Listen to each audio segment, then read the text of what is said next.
आज आपण 30 छातीचं princess paper cutting पाहतोय।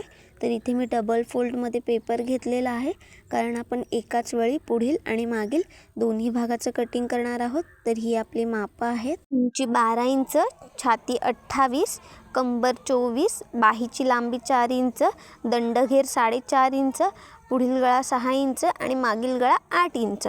तर आता आपण या मापानुसार पेपर कटिंगला सुरुवात करूया। तर सगळ्यात पहिल्यांदा आपल्याला उंची टाकायची असते। तर उंचीमध्ये आपण 1.5 इंच एक्स्ट्रा घेणार आहोत। तर 1.5 इंच एक्स्ट्रा का घेतोय, कारण आपण ही मापं मागील भागाप्रमाणे टाकतोय। तर आपल्याला ह्या पुढील भागातून मागील भाग सेपरेट करायचा आहे। तो कसा, तर त्यासाठी आपला व्हिडिओ स्किप न करता संपूर्ण पहा, कारण मी शेवटपर्यंत काही महत्त्वाच्या गोष्टी सांगणार आहे। आता आपल्याला शोल्डरचं माप टाकायचं आहे, जे की पूर्णपणे मागील गळ्यावर डिपेंड असतं। तर मागील गळा डीप नेक आहे, म्हणून इथे 5.25 इंच मी शोल्डर घेते। 5.5 इंच मुंढा, त्यानंतर आपण थोडंसं पुढे 5.5 इंचावर मार्क करूया आणि बंद बाजूकडून असं 5.25 इंचावर मार्क करून घेऊयात। तर हे पॉईंट्स आता आपण जोडून घेणार आहोत। तर असं केल्याने आपली आर्महोल लाईन आणि छातीची लाईन दोन्ही ह्या क्रॉस जात नाही, तर आपली छातीची रेषा अगदी परफेक्ट येते। नवीन शिकत असाल तर हीच पद्धत फॉलो करा। आता आपण छातीचं माप टाकूया। तर छाती आपली 28 आहे, तर त्याचा चौथा भाग येतो 7 इंच, त्यामध्ये 1.5 इंच शिलाई मार्जिन। तुमची जी काही कंबर असेल त्याचं माप टाका। तर माझ्या मापात 24 इंच होती, त्याचा चौथा भाग 6 इंच आणि 1.5 इंच शिलाई मार्जिन। आता ह्या दोन्ही लाईन आपण जोडून घेऊया, एक आपली फिटिंग लाईन आणि दुसरी आपली मार्जिन लाईन। हे पॉईंट्स जोडून झाल्यानंतर लगेचच आपण शोल्डरचं माप टाकूयात। म्हणजेच आपल्या गळ्याची रुंदी, तर ती आपण 2 इंच घेतोय आणि आपला पुढील गळा 6 इंच आहे, त्यामध्ये अर्धा इंच शिवण्यात असं मी 6.5 इंचावर मार्क करते। खालच्या साईडला आपल्याला 2.25 इंच घ्यायचं आहे, जेणेकरून आपला गळा दाटला जाणार नाही। तर इथे मी हा बॉक्स तयार करून घेते। तर प्रिन्सेस ब्लाऊजला तुम्ही समोरील गळ्याला कोणताही शेप दिलात तरी तो छान दिसतो। तर इथे आज आपण पंचकोनी गळ्याचा शेप देऊन घेतो। तुम्ही तुमच्या आवडीप्रमाणे कोणत्याही गळ्याचा शेप देऊन घ्या। तर इथे मी खालच्या साईडने असं 1.5 इंचावर मार्क करते आणि बाहेरच्या बाजूला तुम्हाला जेवढा खोल हवा आहे तेवढं तुम्ही बाहेरच्या बाजूला अशा पद्धतीने गळ्याला शेप देऊन घ्या। तर इथे मी फक्त 1/2 इंच घेतलं आहे आणि असा पंचकोनी गळ्याचा शेप देऊन घेतला। त्यानंतर आपण मुंढ्याचा मार्क करूया। तर मी मागील मुंढा 1.25 इंचावर घेते, कारण आपली छाती कमी आहे। तिथून अर्धा इंच आतमध्ये पुढील मुंड्यासाठी मार्क केलं। तर इथे मी पेपर फिरवून घेते, जेणेकरून आपल्याला शेप द्यायला सोपं जाईल। तर सगळ्यात आधी आपल्याला मुंढा लाईनचं सेंटर काढून घ्यायचं आहे। असं केल्याने आपल्याला शेप द्यायला परफेक्ट जातं। त्यानंतरच आपण मागील मुंड्याचा शेप देऊन घेऊ। तर इथे एक महत्त्वाची गोष्ट सांगते, जर तुमच्या मुंड्यामध्ये चुण्या येत असतील तर असं 1/2 इंच खाली जा, त्यानंतरच पुढील मुंड्याला शेप द्या। तर असं केल्याने आपल्या मुंड्यामध्ये चुण्या येत नाहीत, ठीक आहे।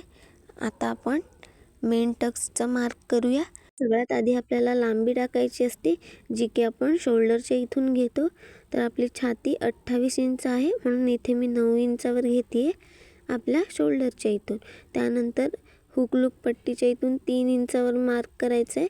कमरेच्या रेषेवर सुद्धा 3 इंचावर मार्क करायचं आहे आणि हे दोन्ही पॉईंट्स आता आपण जोडून घेऊयात।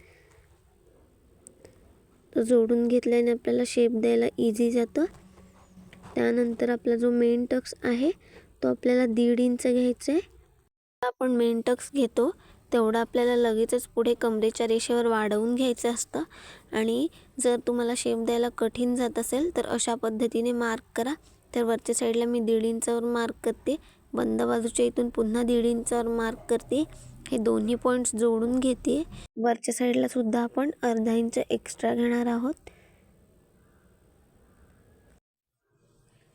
त्यानंतर आपण हे टक्सचे पॉईंट जोडून घेणार आहोत, पण आपली छाती कमी आहे म्हणून आपण इथे मुंड्याच्या इथे वरच्या साईडला असं अर्धा इंचावर मार्क करून घेतोय। त्यानंतर आपण अशा पद्धतीने आपला जो मेन टक्स आहे तो मुंड्यामध्ये जोडून घेणार आहोत। तर इथे छाती कमी आहे म्हणून मी वरच्या साईडला अर्धा इंचावर मार्क केलं आहे, ठीक आहे।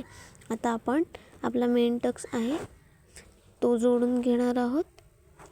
व्हिडिओमध्ये पाहताय त्या पद्धतीने इथे मी टक्स जोडून घेतलेला आहे। आता मी इथे हायलाईट करून घेते जेणेकरून तुमच्या लक्षात येईल. तर आपला हा कमरेजवळचा टक्स खूप महत्त्वाचा असतो. जर तो परफेक्ट आला तर आपल्या प्रिन्सेसला छान शेप येतो. आता आपण कटिंग करणार आहोत, तर ड्राफ्टिंगसोबत कटिंग करणंसुद्धा महत्त्वाचं आहे. तर सगळ्यात आधी आपल्याला मागील मुंडा कट करायचा आहे, कारण आपण पुढील भागातून मागील भाग सेपरेट करणार आहोत. तर व्यवस्थित पहा मी कशा पद्धतीने कटिंग करते आहे. तर व्हिडिओ शेवटपर्यंत पहा, कारण शेवटीसुद्धा मी काही महत्त्वाच्या गोष्टी सांगणार आहे. आता आपण हा पुढील भाग सध्या बाजूला ठेवून घेऊयात आणि इथे जे आपण 1.5 इंच एक्स्ट्रा घेतलं होतं ते आपल्याला मागील भागातून कमी करायचं आहे, कारण आपल्याला मागील भागात फक्त 1 इंच शिवण्यात लागणार आहे आणि आपण 1.5 इंच घेतलं होतं. तर इथे आपल्याला अर्धा इंच कमी करायला विसरायचं नाही आहे. तर इथे मी मार्क करून घेते आहे. त्यानंतर आपण छातीचं मार्क करून घेऊयात. तर आपली 7 इंच छाती, त्यामध्ये 1.5 इंच शिवण्यात, 6 इंच आपली कंबर होती, 1 इंच मागचा टक्स आणि 1.5 इंच शिवण्यात. आता फिटिंग लाईन आणि मार्जिन लाईन दोन्ही लाईन आपण जोडून घेऊयात.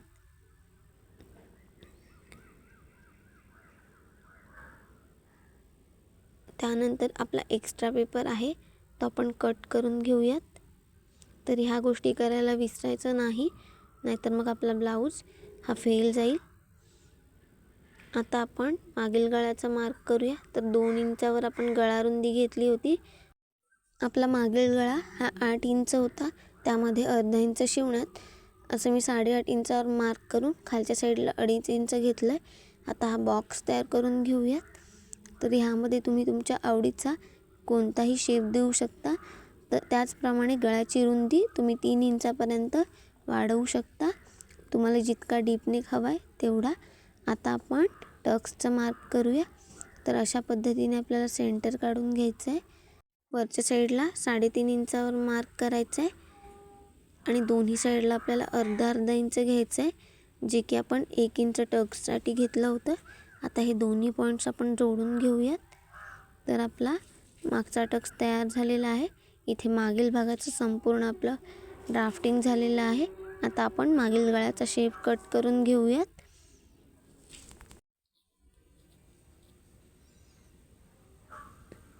इथे आपला मागील भाग तयार झालेला आहे.